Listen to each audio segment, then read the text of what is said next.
We have a boat aground in Alaska, and she's created a pretty good size diesel spill. Here's the story from the National Fisherman, which was published on September the 3rd, 2025.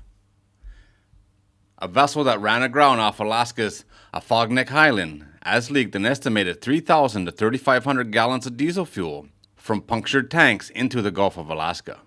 An absorbent boom was deployed at the scene, and a protective boom was placed near a nearby hatchery as a precautionary means following the sea hearn grounding, which occurred on Monday, according to the Alaska State Department of Environmental Conservation, or DEC, which is providing oversight along with the U.S. Coast Guard.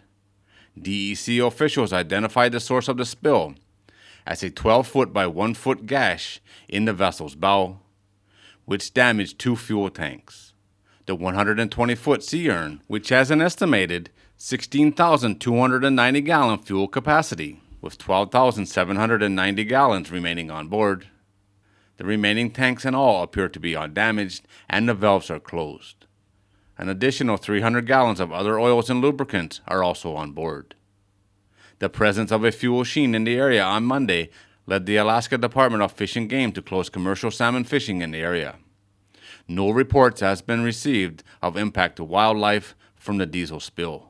The cause of the grounding is unknown, and further information about the sea urn and the fishery she was engaged in was not immediately available. Unfortunately, not much information here, but there's a very good chance, in my opinion, this was an intentional grounding.